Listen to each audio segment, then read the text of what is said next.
Chief justice Saqib Nisar نے اپنے دورہ برطانیہ کے دوران ایک خطاب میں کہا کہ وہ اب نئی تحریک بچے دو ہی اچھے چلائیں گے۔ اس تحریک کا آغاز وہ اپنے گھر سے کریں گے۔ انہوں نے اپنے بیٹے اور بیٹیوں کو کہہ دیا ہے کہ بچے 2 سے زیادہ پیدا نہ کریں۔ چیف جسٹس آف پاکستان کا مزید کہنا تھا کہ آئندہ ماہ کی 12 یا 13 تاریخ سے آبادی پر کنٹرول پانے کے لیے مہم شروع کروں گا۔ مجھے یقین ہے کہ معاملے کی نزاکت کو دیکھتے ہوئے پاکستان کی بقا کے لیے لوگ ہمارے ساتھ بھرپور تعاون کریں گے۔ چیف جسٹس آف پاکستان نے کہا آبادی کنٹرول کرنے کے لیے وہ حکومت کو ایک جامع منصوبہ دیں گے۔ سوال یہ ہے کہ کیا پاکستان کے مسائل کی وجہ آبادی کا بڑھنا ہے؟ کیا آبادی کنٹرول کرنے سے پاکستان کے مسائل کم ہو جائیں گے؟ غور طلب بات یہ ہے کہ اسلامی جمہوریہ پاکستان نظریہ اسلام کے نام پر بنا تھا۔ پاکستان کے آئین میں لکھا ہوا ہے کہ کوئی بھی قانون قرآن و سنت کے خلاف نہیں بنایا جائے گا۔ دوسری طرف رسول اکرم صلی اللہ علیہ وسلم کا فرمان مبارک ہے، کثرت سے نکاح کرو، قیامت کے دن میں تمہاری کثرت کی وجہ سے دیگر امتوں پر فخر کروں گا۔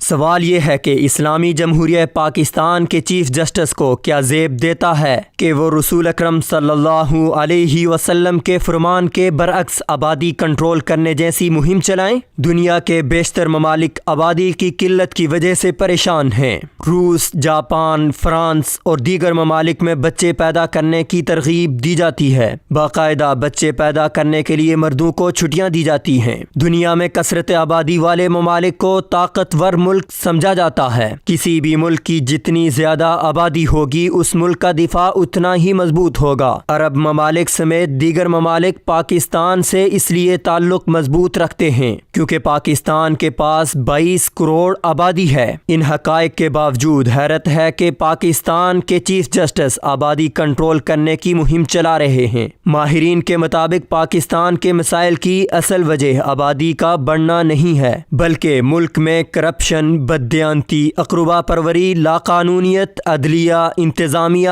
اور حکمرانوں کی نااہلیت ہے۔ اگر چیف جسٹس آف پاکستان ان مسائل پر توجہ دیں اور ان پر کنٹرول کریں تو نہ صرف پاکستان کے مسائل ختم ہو جائیں گے بلکہ پاکستان کی ہزاروں ایکڑ بنجر اراضی بھی آباد ہو جائے گی۔ اس کے ساتھ لاکھوں بے روزگار اور غربت کے شکار افراد بھی پاکستان کے وسائل سے مستفید ہو سکیں گے۔